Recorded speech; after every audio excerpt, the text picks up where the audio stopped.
Tomorrow, we see multifaceted attacks going to sort of the next generation. Tomorrow, we see the need for organizations of any size to have developed what we call an information fabric. Information fabric says, I'm going to have to take a feed from every piece of my infrastructure, every endpoint, every technology running all that, on the information management side, on the security side, on the compliance side, every piece is going to have to give its portion of this bigger, multifaceted story to what is called a central point of truth, and that central point of truth is going to have to run the analytics, the diagnostics, to understand what the attack is actually about. There's kind of two components to it, right? One is situational awareness, which basically means you know what's going on. And today, arguably, many organizations don't. And the other problem is the community defense. So you can no longer afford to go it alone, right? You need to figure out how to protect whole supply chains and whole verticals and countries, right? Because that's where the game is played today, right? The attackers are getting stronger because they're motivated by business reasons. They are run as a business, or sometimes as nation-state governments, right?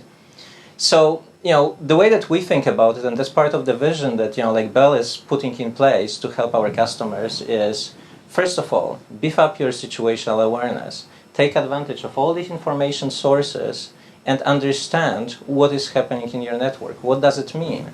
What is happening to your neighbors in the same vertical? Potentially, other companies that you're working with. The other part of it, once you get this situational awareness, you get this, really good cyber threat intelligence in what's happening in your business, and you get it to the level where you can understand who's against you, who your adversaries are, what their modes of operation are, and you're able to anticipate the attacks and redirect your defenses where they are needed. That's where you can get to the point of actually creating smart defense around your organization at many levels, right? And as we get farther and farther down the road, there's going to be more and more and more intelligence required to be piped into your environment, and more higher levels of automation, perhaps, certainly higher levels of technical expertise to respond to that. Let me change that slightly. Actionable intelligence that needs what to be. Anybody can collect data, okay? Anybody can collect logs and that kind of stuff. It's the interpretation of those logs and the derivatives of what that actually means to you and to your environment, and then what are the mitigating steps. If I was sitting where you were sitting, I would understand the source of the intelligence, what the actionable intelligence is as it's derived by them, what that means to us, and my staff would be equipped to respond to that information coming into my environment.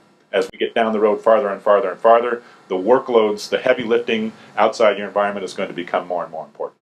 From a regulatory perspective, there are some things that are coming up. For instance, if you look at Europe and the US, you're seeing more and more service providers getting into the business of identifying customers who have been infected and then helping them remediate. There is more and more focus on providing features that will either anonymize traffic or protect the customer traffic, right? From Canadian perspective, we haven't gotten to that point yet, and there's some both technical but also regulatory battles that are happening right now. There are privacy issues whereby we can act on information only to a certain extent, and beyond that we can't really do much. But there is actually active work happening in Canada from policy perspective to enable the service providers, for instance, to be in a better position to protect customers as well. And do things like, for instance, notify a customer when they have been infected or their PC is part of a botnet, and then help them remediate.